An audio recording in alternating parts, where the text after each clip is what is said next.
Hey everyone, this is Rob Varian with Flying V Group, and recently wrote a tweet thread and LinkedIn thread just on some time management tips and things that I do on a weekly basis to basically keep everything organized. Um, Currently, we have Flying V Group, digital marketing advertising agency. We're working with anywhere on a monthly basis, 35, 40 clients, which obviously you take into account different tasks and issues that come up with them and management of time and reports that they need, whatever it may be. So that creates a lot of complexity to scheduling and time management. Second is we have different partnered companies in which we're actually partners in. And so that can pull in different ways depending on how those businesses are doing and when they may need more attention than others. And so I think at the end of the day, the biggest thing is just the organization and being able to keep everything in tune was kind of the point of what I went through in that tweet thread. But in this video, I really just wanted to share and show with you kind of how I use tools and management of my time with a million different things that are going on all at once, which I'm sure if you're on this video, you're obviously probably dealing with as well. So I'll go through some of those things. I mean, if you get a few tools out of it, great. Some of my stuff is old school, not very intricate, but works for me. I think at the end of the day, that's the most important thing is that you utilize tools that are most effective for you, and you understand how to prioritize your time. So I know I'm sharing my screen here, so if I'm looking off from the camera, I'm just looking at this other screen that we're working off of. First thing I talked about, though, is just like a time log, and I think the biggest thing there is I segment into days. Actually, our company does. So what we do is Mondays and Fridays are always for internal work. We don't take new client meetings. We don't have client meetings on those days. So that way it's completely dedicated to everything in-house and making sure that we have at the beginning of the week everything set up and ready to go for that period of time over the next couple days. And then at the end of the week, depending on how the middle of the week go, we kind of wrap things up. So for example, Mondays, we have all of our internal team calls. So PPC team meets, SEO team meets, web design, social media team all meet. And then operations meeting, which is myself, Brennan, our VP of Ops, VP of Performance, to kind of highlight, hey, what went on in those team meetings? How did they go? Tuesday, Wednesday, Thursday. Oh, and then we also have Brennan and I have our partner meeting at the end of the day on Mondays as well, just to high level check in. How's everything going? Are we doing well? Is there any fires we need to put out? Tuesday, Wednesday, Thursday. So that's where we're really talking client calls, existing clients. A lot of times those will be on Tuesdays, 30 minutes. Either bi-weekly or monthly, depending on the client and the amount of work that we're doing. Touch bases are extremely important for us to where we have communication going back and forth. And then on Wednesday, Thursdays, sometimes on Tuesdays too, new client meetings, proposals, discovery calls, whatever it may be, as well as client meetings as well if they work better on a Wednesday or a Thursday. Just kind of will depend on the week. And then Fridays, again, we have another performance call with everyone to where we go through performance metrics for that week, setting ourselves up for the next week moving forward. And then we have another operations call and then a sales call as well to kind of highlight, okay, where are we at from a pipeline perspective and so forth. One of the things I also talk about is task prioritization. So I think this is really key, and I keep it super simple. So if I share my screen over here, it's Microsoft sticky notes. It's literally nothing, again, crazy, but this is something I update every single day. And I have it broken up into my top priority, my mid priority, and then my low priority, right? And honestly, it's just kind of what I know. All right, these are items that I know I need to get done as soon as possible, more or less. These are prioritized based on um, the list you see here. Mid, yeah, we want to get them done as quickly as possible, but not the end of the world if it doesn't happen that particular day. And eventually, this mid will get moved into my top priority, and then lower priority is just longer term stuff, right?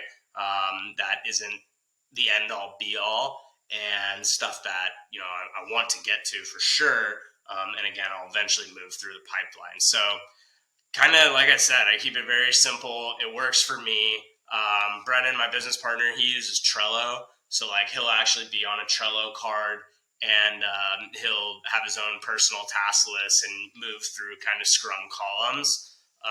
Like I said, just again, depends on the person and how you want to handle that. And then I think having prioritization in terms of importance is key, because then, okay, all right, where am I going to put most of my focus and attention for that particular day in order to get the work done.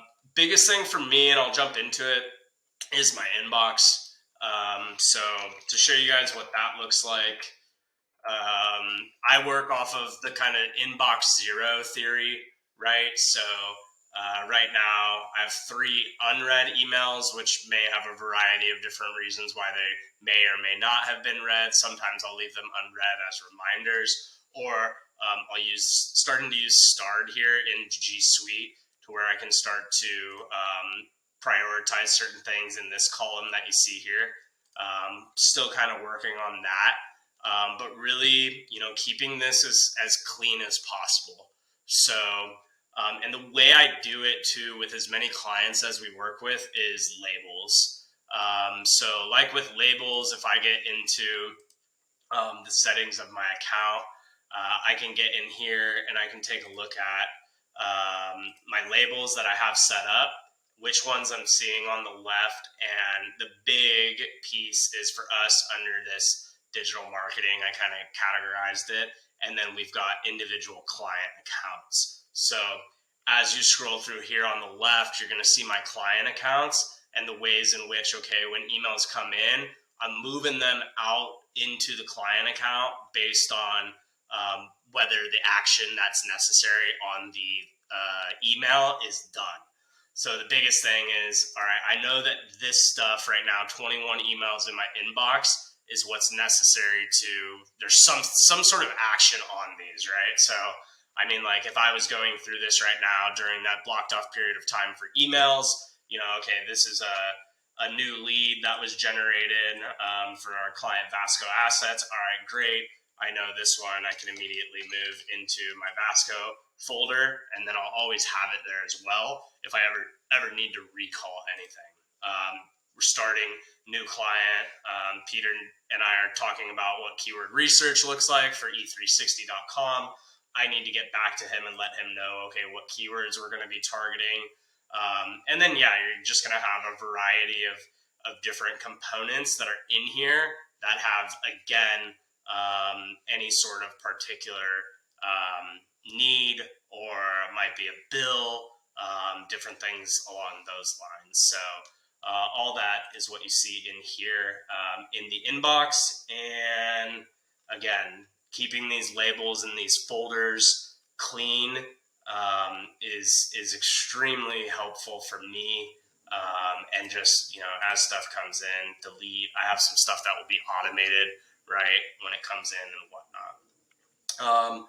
Other big thing we talk about is meetings. So, if I get into my calendar, so I'm going to show you what that looks like. We do share calendars. So I think that's an important component is, okay, what's everyone else doing at the particular day and time? What does the day look like across the board? I don't have everyone's calendar, but, my key individuals that I work with, myself, Brennan, Eddie, and Robert, and I on the performance and ops side, we need to be in tune with one another, just in terms of what's happening on a day-to-day. So I get in here, I see Monday, okay, here's what I was talking about. We have our PPC call, social call. Looks like Brennan's on a flight. Content call, SEO call, operations call, sales call. I'm not involved as much in sales, so some of these are going to be, if I can make it, great. If not, so be it. So, but yeah, everything needs to run off of a calendar for me. It just keeps me organized, and it helps me to look at, okay, I know Monday, normal Monday, nothing crazy there. Tuesday, what do I got here? Got a strategy call. We got a busy Tuesday. So obviously gearing up into the week, and on Monday, we're going to be talking about, okay, a lot of these calls that we have that we need to be on point with from a client perspective. So yeah, meeting management, extremely important. One of the other things I talk about too is, like, I think when you have a structured calendar like this, it helps you to say no a lot easier. So that's a big component, is, you can't say yes to everything. You got to be able to say no, and you got to be able to really control your time, right? And don't feel bad about certain instances in which, okay, yeah, I said no, but I said no because I know that I just can't provide the necessary time commitment that I need to have for that call. So don't be afraid to say no. That was another key thing I pointed out. And then the distractions too. So, like, we use Slack. I'll pull that up and show you like our Slack setup. So basically what you're seeing here is all of our different, we have some client channels, Flying V Group, like this is our main team thread, right, where we're just passing information back and forth through to one another, have all of our team members that are locked and loaded online at necessary times. And then I actually sort these as well. So I have PPC section, I have our sales section, so proposals, sales, SEO. You've got all the different SEO components, social media, so on and so forth. So, and then you have direct messages too, with people going back and forth, whatever it may be. And same thing here. I try and keep it super clean as well. Right now I have no new notices. If there was a message, I use a lot of reminders, right? So, okay, instead of using mark on red, like, remind me about this next week, right? And then that created a reminder for me. Remind me about this next week. Monday at 9 a.m., I'm going to get a reminder in Slack of whatever it might be. So I'll go ahead and delete that. The other tool we use is Jira. So Jira is kind of like our project management. So you can see the different lanes that we have here as well. So you've got PPC marketing, SEO marketing, web design, social marketing, and then within these we have our individual accounts, right? So without getting to, let me see if I can find one, like Connery, and you've got just communication back and forth with our developer, just about, hey, these are the updates and changes that are needed and necessary to make. Thread based on the conversation. You go in here, you're going to get bored of all of our different clients and their accounts that you see here, to where, okay, I can click in any given moment, Newport Dunes, all right, what's going on there, any communication or tickets that may be open, and who they are also assigned to. Another big tool we use for CRM standpoint is HubSpot. So I can show you a little bit about that as well. Just getting in here, and let's see, our contacts is a big piece. These are kind of our pipeline type deals, right? So leads in, appointments scheduled, ones that need proposals that have been completed, following up, best case scenario, like, hey, are we going to close this deal at whatever given point in time? Really just helping our salespeople to move things through the process, and to give us a good idea of, all right, what's reasonable to expect, right, from a forecasting standpoint and what sales volume looks like, right, to run any business. So another key piece that we use here. So yeah, I hope this helped a little bit. Just to kind of give you insight in kind of how I run, manage things, like lots of different moving parts. This is always changing, adjusting, being flexible is key. But just a few of the tools that we use. If you have any questions, by all means, please just let me know. Would love to answer those for you. And yeah, just appreciate you spending some time with me. And I'm going to be trying to make more of these videos over the course of time, just to kind of give everybody an insight into how Flying V Group works and how we've built everything out. So really appreciate your time. And like I said, email me, leave a comment, any questions. Would love to help and support your business to run effectively. Thanks so much. Appreciate it.